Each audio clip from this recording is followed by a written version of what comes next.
Crashing your e-mountain bike is all part of the game, I'm afraid. If you ride your e-bike off-road, you will fall off at some point, or at least get into a bit of a sticky situation. Now, I've been riding quite a few years now, and I've had lots of those crashes and sticky situations. So here's a few tips to help you out, to make sure they don't happen to you. The type of riding that you're going to be doing on your e-mountain bike will really dictate how many crashes you probably will have. If you're just going around the woods on tame cross-country trails and fire roads, you may not crash a lot. But if you're into session in bike parks, going full speed down downhill runs, the likelihood is that you may crash quite a lot. Back in the day when I was a professional free rider, I probably crashed 5 or 6 times a day, maybe more if I was learning a really hard trick. But to get good at something, you've got to keep doing it over and over.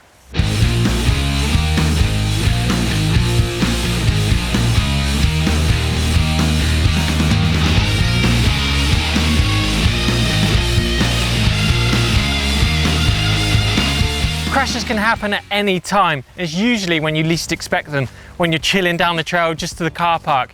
Usually when I'm doing all the big extreme stuff, crashes rarely happen. But you've got to be prepared for crashing. Helmet, pads, gloves at a minimum. Two of the main culprits when it comes to crashing are incorrect tyre pressures and suspension that is not set up correctly. Too much or too little pressure in your tyres or your suspension will make a massive difference to your control. You really need to dial this in before going out on your ride.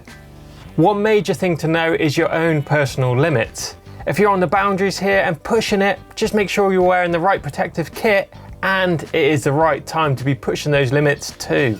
Smashing your body into the floor will obviously have some big consequences. Some injuries you will see like flesh injuries, but some things are hidden like concussions, broken bones and ligament damage. Think about what you've done to your body and just make sure you take the time to recover properly. Now, it's always best to seek medical help after those big crashes just to be on the safe side. Lastly, be prepared. A basic first aid kit in your riding pack could save your own life or maybe someone else's when you're out on the trails. The art of crashing unfortunately takes a little bit of practice. The idea of crashing is to try and preempt what's going to happen to you and your bike and try and get out of it the best way possible. The same as a sticky situation, try and get out of it, as unscathed as you can. Now, a great way of doing this, I find, is to watch online videos of crashes, see what happened to them and the bike, and try not make that mistake. Right, let's go for a ride around the woods and try and find some of those typical crash scenarios and try and help you guys out.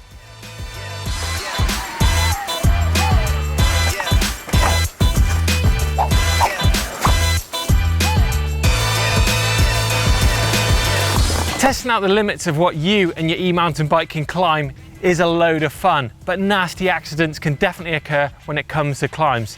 Now, I found this steep bank out in the woods and I know I can probably get to the top, but if I get to the top and get a wheel spin or my gears crunch, something like that, I know that gravity is going to want to pull me back down this bank ASAP. And when you come backwards down a bank like this, it isn't a load of fun and it can definitely catch you out. Now check out this nasty crash from Malaga where I nearly lost the end of my finger. Go on, Chris!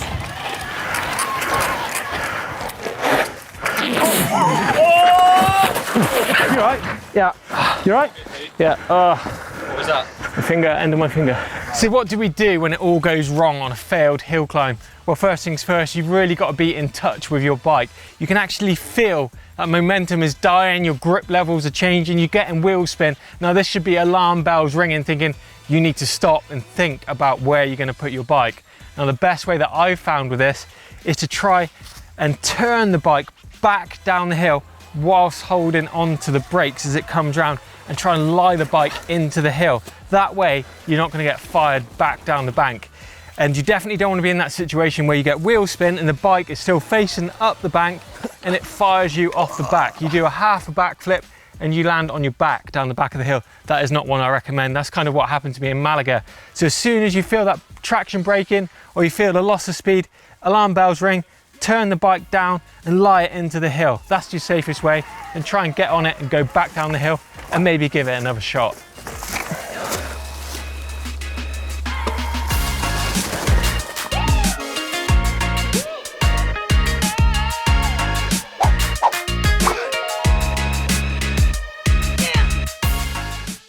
Sometimes you might find yourself coming into a section of trail a little bit too hot, maybe with a little bit too much overconfidence, and that's when problems can occur, particularly in technical sections like this root garden with big compressions and holes and rocks all over the place. Now your natural reaction is to slam on the brakes. Now if you're riding downhill, particularly if you pull on that front brake, your weight is going to get shifted towards the front of the bike, meaning that if you hold on to that front brake, you're simply going to do a really slow forward pivot over the handlebars and smash into the ground. Now the best way to get out of this situation is to actually try and get off the back of the bike nice and slowly. We call it hitting the eject button. So you step off the back of the bike and let the bike go. If you're quick enough, you can sometimes grab it by the saddle before it bounces down the trail. But if your bike does bounce down the trail without you, you want to be thankful it's not you. Your bike is going to get repaired in weeks. You'll take months to heal.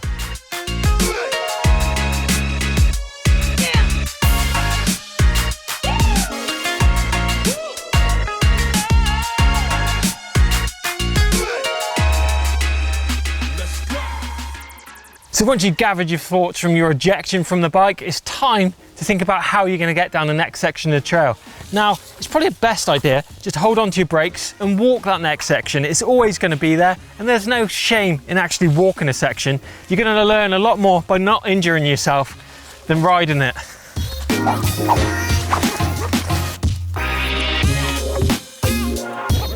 When it comes to crashing, one vital technique you really need to learn is the tuck and roll technique. This will save you at high speed crashes and slow speed crashes. It is a great one that you really need to get dialed in. Now when it comes to crashing, a lot of riders tend to put their arms out and have flailing limbs all over the place, or try and dissipate the force of a crash through one limb. Now this is going to break bones or cause you serious injuries.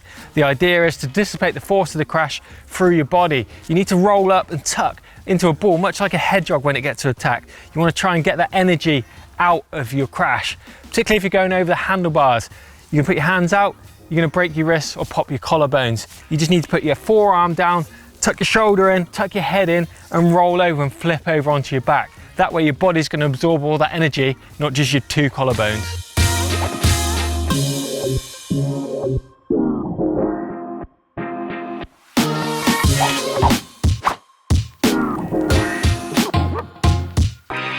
Jumps or drops, or any time you get air underneath the wheels of your e-mountain bike, can lead to potential problems.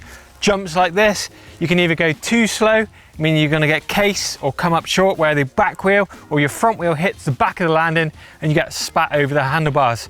Or sometimes you can go too fast. Now this is known as an over jump. So you're going to land flat. So you go past the landing and you can get sent to the flat ground after the landing, meaning you get a very harsh landing.